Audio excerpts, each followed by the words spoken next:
Voilà, donc vous m'interrogez sur la situation des femmes d'origine arabe dans l'immigration. Alors, la première chose qu'il faut dire concernant les femmes dans l'immigration, c'est que c'est une immigration probablement beaucoup plus silencieuse que l'immigration masculine. On a beaucoup parlé de l'immigration masculine, on l'a étudiée, et les études sur la migration au féminin, elles sont un peu plus tardives, elles sont arrivées plus tard. Et pourtant, la migration des femmes, elle est présente depuis le début de la migration en Belgique. Alors si on s'intéresse au cas des Arabes, eh bien forcément en Belgique, la plus grande population arabe et berbère, elle est originaire d'Afrique du Nord, et plus particulièrement du Maroc. Et donc on a commencé à connaître de l'immigration, une immigration féminine, en même temps que l'immigration des travailleurs. À partir de 1964, où on a amené, la Belgique a voulu faire venir des travailleurs pour travailler dans l'industrie. Et ces travailleurs, ils ont été recrutés dans des régions rurales, dans des régions où la population était généralement peu alphabétisée. Et donc les premières populations immigrées, elles ont ces caractéristiques-là. Et donc forcément, les femmes qui vont rejoindre les travailleurs sont aussi des femmes qui viennent de régions rurales, de régions où on est peu alphabétisé. Et ça, c'est la particularité qui est celle du système d'immigration de la Belgique. La Belgique a choisi un modèle d'immigration qui était lié à ses besoins industriels d'après-guerre. Alors évidemment, cette situation de la femme immigrées d'origine arabe, et je pense en particulier aux femmes marocaines, qui sont pour une large part des femmes berbères, eh bien, cette situation-là, on ne va pas l'accompagner suffisamment. Et très vite, on va s'en rendre compte parce que quand est-ce que les problèmes vont commencer à se former par rapport au terrain social, par rapport au terrain économique, c'est dans la décennie 1970. Parce que les premiers travailleurs arrivent dans les années 60, et puis dans les années 70, eh bien, les familles commencent à se composer, donc des femmes arrivent où elles sont déjà venues, et puis on a le regroupement familial, et puis la constitution de familles, et des familles qui ont des besoins. Ils ont des besoins sociaux, ils ont des besoins éducatifs, ils ont des besoins culturels, ils ont des besoins de logement. Et tous ces besoins n'ont pas été très bien anticipés. Et lorsque les familles se constituent, eh bien, la femme, eh bien, elle va jouer le rôle de pilier du ménage. Elle va avoir un rôle essentiel à l'intérieur du ménage.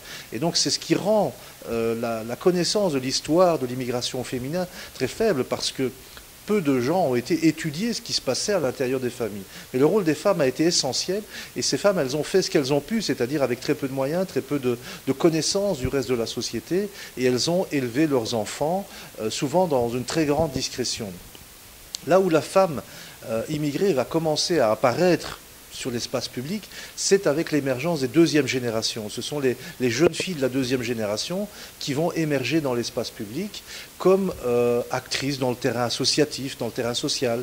On le voit très bien en France dans les années 80, où on voit de nombreuses jeunes filles qui participent aux manifestations pour l'égalité des droits, contre le racisme, contre les violences policières. Dans les mouvements des marches des beurs des années 80, il y a beaucoup de jeunes filles d'origine algérienne qui s'expriment, et on voit apparaître une femme immigrée qui n'est pas simplement une femme passive, une femme qui est dominée ou qu'on n'entend pas, mais une femme qui revendique et qui est un sujet, et qui est un sujet politique. Et ça, on va le voir aussi en Belgique. On le voit en Belgique à la fin des années 80, avec l'émergence de tout un courant associatif qui revendique des droits, qui s'exprime. Et puis, on va avoir cette particularité en Belgique que les femmes vont très vite s'inscrire dans le champ politique, et dans le champ politique électoral. Alors, une date que j'aime bien rappeler, c'est 1988, en octobre 88, parce qu'il y a quelque chose qui est assez symptomatique pour moi. En 1988, il y a des élections communales en Belgique, et à Anvers, il va se passer quelque chose d'assez spectaculaire, c'est une explosion de l'extrême droite. L'extrême droite va multiplier son résultat par 5 en termes de sièges. Elle passe de 2 sièges au conseil municipal d'Anvers à 10 sièges. 1/5 du conseil municipal d'Anvers est composé d'élus d'extrême droite. Et donc l'électorat flamand a envoyé un message anti-immigration très fort. Mais de l'autre côté, l'électorat aussi fait envoyer un autre message, et ce message il se traduit par aussi la volonté de plus de droits pour les immigrés. Et cette tendance-là, ce courant-là dans l'opinion, il est incarné par Agalev, les écologistes flamands, qui, eux, vont faire élire la première femme d'origine marocaine dans un conseil communal, Fatima Bali, en 1988 à Anvers. Et donc on voit là apparaître des femmes qui s'inscrivent dans le champ politique et donc qui vont immédiatement dans le combat politique, qui sont pour la plupart des femmes de la deuxième génération. Et ce phénomène, il va s'amplifier très fort pendant les années 90, pendant les années 2000, et où on va voir de très nombreuses femmes d'origine arabe s'inscrire dans la dynamique politique et dans la dynamique électorale. Alors on retient souvent un exemple de succès, qui est un bel exemple de succès, celui de Fadila Lanan, qui a été depuis 2004 ministre de l'audiovisuel, de la culture. Elle est aujourd'hui secrétaire d'État dans le gouvernement bruxellois et ministre-présidente de la COCOF. Et donc c'est un exemple qu'on retient. Mais derrière Fadila Lanan, il y a énormément de femmes qui ont été élues conseillères communales dans les communes, échevines, députées régionales, députées fédérales, sénatrices, si bien qu'aujourd'hui, en Belgique, on a une caractéristique par rapport à l'engagement politique des femmes d'origine arabe qui est une très grande présence. Alors ça, c'est évidemment un phénomène pour la deuxième génération et surtout pour des femmes qui sont des élites de la deuxième génération. Derrière la réalité de ces femmes, il y a d'énormes difficultés, et notamment une difficulté qui est liée au fait que il n'y a pas que les anciennes générations dans l'immigration. L'immigration arabe, au départ, je l'ai dit, elle était d'abord marocaine, et puis elle va se diversifier. Il va y avoir de l'immigration en provenance du Moyen-Orient, en provenance d'autres régions d'Afrique du Nord, et le fait est qu'il y a une immigration constante, avec des nouvelles personnes qui arrivent de différentes régions du monde et qui continuent aussi à arriver du Maroc. Parce que si on prend simplement le cas du Maroc, vous avez un tiers de la population marocaine qui a immigré depuis plus de 30 ans, un tiers qui a immigré depuis moins de 15 ans et un tiers qui a immigré depuis moins de 10 ans. Donc on a un tiers, si on prend par quinzaine d'années. Et ça veut dire qu'il y a des femmes qui continuent à arriver, notamment par la constitution de famille, par les mariages, parce qu'il y a un grand nombre de jeunes qui prennent pour épouse une épouse qui vient du pays d'origine.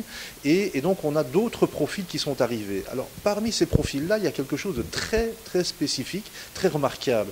C'est qu'un grand nombre de jeunes femmes qui sont arrivées par la voie de la constitution de famille, dans les années 90 et 2000, sont des femmes qui parfois ont eu un diplôme dans leur pays d'origine, parfois des diplômes d'enseignement supérieur, des diplômes d'enseignement secondaire supérieur, qui sont des femmes qui ont un certain nombre de compétences, mais dont la participation au marché du travail est extrêmement faible. On a fait une étude avec la Fondation Roi-Baudouin où on voit très bien qu'il y a un grand nombre de femmes qui ont un certain nombre de compétences et qui ne participent pas au marché du travail, ce qui est évidemment pour la composante familiale, pour l'économie familiale, évidemment, disons une fragilité. Et ça a été relevé par de nombreux auteurs. Puis il y a autre chose qui s'est passé, ça a commencé avec la France en 1989, la première affaire du foulard en France. On a vu apparaître une problématique de la femme liée à l'expression religieuse, et notamment l'expression religieuse visible autour du voile. Et cela, évidemment, je ne vais pas refaire l'historique de tout le débat sur le voile, mais il a très vite atteint la Belgique, et donc on est aujourd'hui dans une problématique qui a plus de 25 ans d'existence et qui est encore extrêmement discutée, extrêmement polémique, où on voit que le monde de l'enseignement aujourd'hui, en Belgique en particulier, a eu du mal à se positionner, et le monde politique aussi a eu énormément de mal à prendre une position, à prendre une attitude, et évidemment ça renvoie à la fois à des questions politiques et identitaires de la part dans la communauté musulmane, mais ça renvoie aussi à la manière dont l'État doit gérer le pluralisme religieux. Jusqu'où peut-il accepter les expressions qui sont garanties par la Convention européenne des droits de l'homme, l'expression religieuse, les droits religieux, mais il y a un espace là de flou qui est dans lequel on a en quelque sorte laissé faire les écoles, les établissements, et qui pour la plupart se sont avancés vers l'interdiction du voile, ce qui a contribué fortement à crisper les relations entre la communauté musulmane et les institutions. Et donc on a ce phénomène qui est parallèle phénomène de crispation autour des questions du voile, qui est parallèle à toute une série de tensions, de commotions extrêmement sérieuses qui touchent le monde arabe et musulman, non pas dans l'immigration, mais dans les pays d'origine.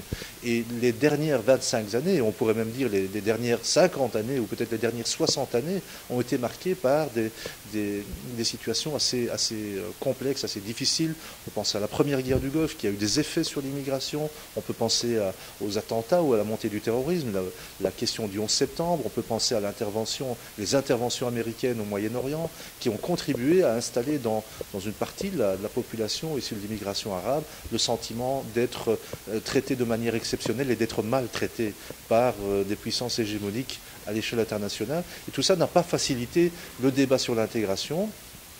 Et donc tout ça, évidemment, est à mettre en lien, puisque l'opinion publique en Europe, elle est quotidiennement abreuvée d'images de violences qui touchent le monde arabe et musulman. On le voit aujourd'hui avec la situation du conflit syrien, mais on l'a vu aussi sur la Libye, on l'a vu aussi sur l'Irak, avec une faible compréhension de ce qui s'y passe, et donc avec une crispation réciproque entre la population européenne et la population d'origine arabe, ou en partie de confession musulmane, qui vit dans les sociétés européennes.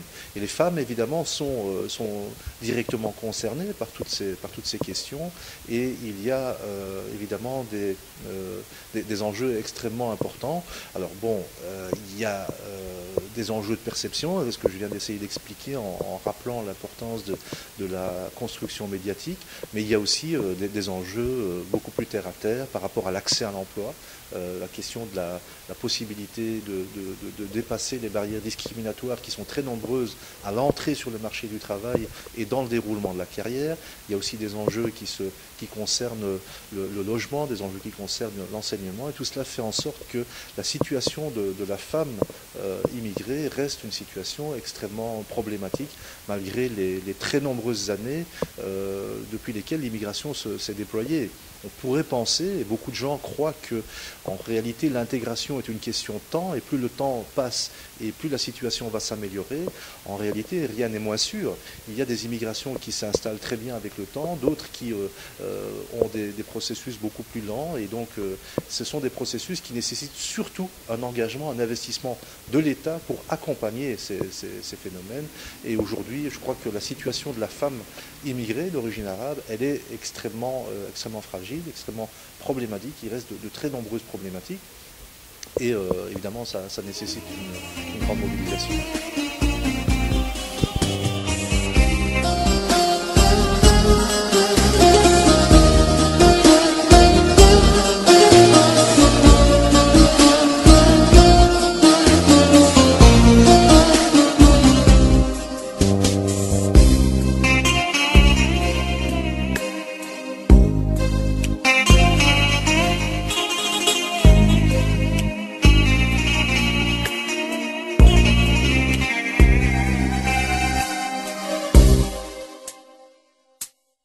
Oh.